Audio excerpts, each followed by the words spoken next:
रणबाव में हारी तारीख़ जसरवान साईं अब्दुल हकीम हाले पोटो जी वरसी अक़ीदत ऐं एहतराम सां मल्हाई वई।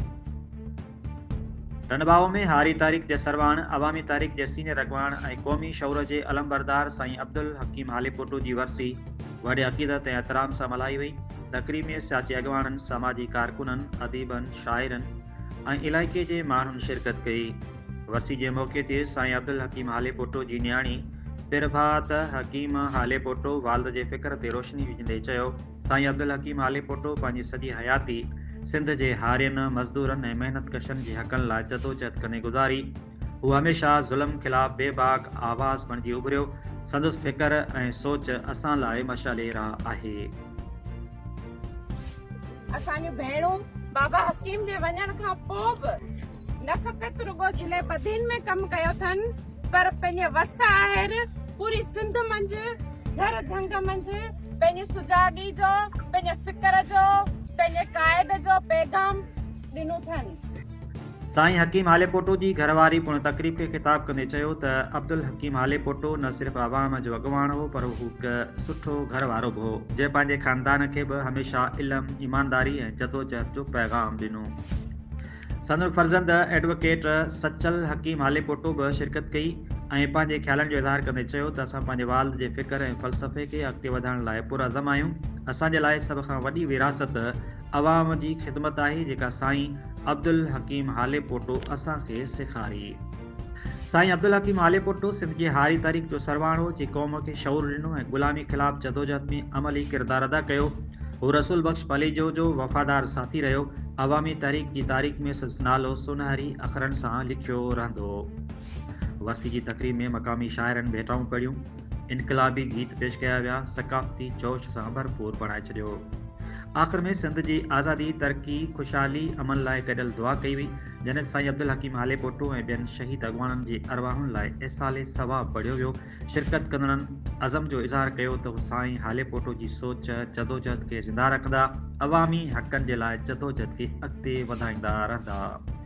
रिपोर्ट करे रहियो आहे अली गुलाम खसो, मरकज़ी media coordinator team human rights Pakistan, social media centre Sindh, Tando Bago. शहीद जदोजहद बाबा हकीम हाले पोटे जी वरसी जे लाइ ख़राज तहसीन पेश करण लाइ त गॾु थिया आहियूं। बाबा हकीम जंहिं सॼी ज़िंदगी मज़लूम माण्हुनि जे हक़नि जे लाइ ॻाल्हि कई, सदाईं हितां जो जेको बदीन ज़िले जे माण्हुनि सां जेके बि मसइला हुआ, बाबा उन्हनि सां ॿांह ॿेली थियो बिठो हूंदो।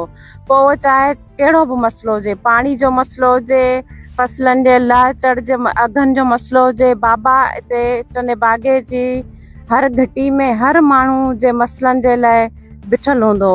ऐं ॿियो बाबा हकीम ख़ासि तौर ते उनखे जेको जंहिं सां सुञाणप आयसि त कालाबाग डैम जी जदोजहद में बाबा हकीम मेन माना किरदारु अदा कयो। पाणी जी जदोजहद जे ख़िलाफ़, कालाबाग डैम जे ख़िलाफ़ पाण जी जॾहिं बाबा हकीम जी वफ़ात थी, उहा बि उन रैली में ई थी, कालाबाग डैम जी जदोजहद जे ख़िलाफ़। त बाबा हकीम हिते असांजे समाज में, असांजे ॻोठ में जेका बि लाट ॿारी आहे, उहा फ़िक्र पलीजे जी वाट ते हली, फ़िक्र पलीजे जे शऊर ऐं वाट ते हली हिते असांखे ऐं असांजे आसपास जे ॻोठ में असांजे जेके बि आहिनि हिते माण्हुनि में शऊर पैदा कयो, उहो बाबा हकीम पैदा कयो। ऐं उहो फ़क़ति ई फ़क़ति इहा वाट इन रसूल बख़्श पलीजे जी जदोजहद जे करे ई। कॾहिं ओसीड़ो आहे खाउड़ियुनि खे पंध जो। अॼु 8 अक्टूबर ते असां पंहिंजे रहनुमा, पंहिंजे उस्ताद, मुंहिंजे बाबा जंहिं सॼी हयाती इंसान ज़ात जी ख़िदमत, इंसान ज़ात जे हक़नि, औरतुनि खे बराबरि ते हक़नि ॾियण जे बराबरि सॼी ज़िंदगी मज़लूम इंसान ज़ात जे हक़नि जे बारे में ॻाल्हायो। अॼु मूंखे ख़ुशी थी आहे त अवामी तहरीक जा जेके असांजा सीनियर साथी ऐं सिंधियाणी तहरीक जूं असांजूं भेणूं बाबा हकीम जे वञण खां पोइ बि न फ़क़ति रुगो ज़िले बदीन में कमु कयो अथनि, पर पंहिंजे वसा आहेर पूरी सिंध मंझि, झर झंग मंझि पंहिंजी सुजागी जो, पंहिंजे फ़िक्र जो, पंहिंजे क़ाइद जो पैगाम ॾिनो अथनि। सिंध जेका हींअर तमामु ॾुखी हालतुनि में आहे, हींअर तव्हां ॾिसंदो त सिंध जा माण्हू इंतिहाई बदतरीन हालतुनि मां गुज़रनि पिया। सिंध जा हींअर हालात ॾिसंदा तव्हां त ॾींहों ॾींहुं पोइते वञनि पिया। माण्हू पंहिंजूं ज़मीनूं, पंहिंजा वसीला, पंहिंजूं ॿनियूं विकिणण ते मजबूर आहिनि। असांखे उन में अहिड़ी हालत में पंहिंजे साथ सां, पंहिंजे शऊर, पंहिंजे क़ाइद जो फिक्र ऐं तइलीम शऊर सां गॾु हिकिड़ी ॿधी ऐं साथ सां सलाड़ियल थी हलंदासीं ऐं फिक्र पलीजे जी वाट ते, रसूल बख़्श पलीजे जी वाट ते, जे वाट ते बाबा हकीम हलियो उन ई वाट ते असीं हलंदासीं, तॾहिं असीं दुश्मननि खे मुंहुं तोड़ जवाब ॾेई सघंदासीं। हींअर तव्हां ॾिसंदा त ग़रीब माण्हू जेके आहिनि फसलनि जी तयारियूं करे सॼो साल, त नायल हुकमरान जेके नंढनि हारियुनि सां, नंढनि ज़मींदारनि सां जेको हींअर हशर करे वेठा आहिनि, उन ई हालत में असां जहिड़ो फिक्र रखंदड़ माण्हू न ॻाल्हाईंदो त ॿियो केरु ॻाल्हाईंदो। असीं चऊं था हिकिड़े पासे ऐं सिंधियाणी तहरीक जे प्लेटफॉर्म तां चवां थी त कल्ह बि हिकिड़ी छोकिरी हिते सिंध में हींअर नियाणियुनि जो रोज़ क़त्लेआम थिए पियो, कॾहिं तइलीम जे हवाले सां, कॾहिं कारोबारी जे हवाले सां। ऐं सिंधियाणी तहरीक जे प्लेटफॉर्म ते चवां थी त साड़ियुनि जा अघ जेके हींअर घटाया विया आहिनि उन्हनि जो बि मुक़ररु रखियो वञे, मुआवज़ो रखियो वञे। ऐं ॿिए तरफ़ जेको सिंध में सॼी बेचैनी थी पई आहे, असांजा केनाल जेके ठाहिनि पिया, असांजा वसीला, असांजूं ज़मीनूं, असांजा शहर, असांजा ॻोठ पाण असांजे पेरनि हेठां निकिरनि पिया। इन सॼी सूरताल में असांखे पंहिंजे फिक्र सां, पंहिंजे क़ाइद सां, पंहिंजे शऊर सां साथ में सलाड़े रहंदासीं, तॾहिं असीं दुश्मन खे मुंहुं तोड़ जवाब ॾेई सघंदासीं। जी असीं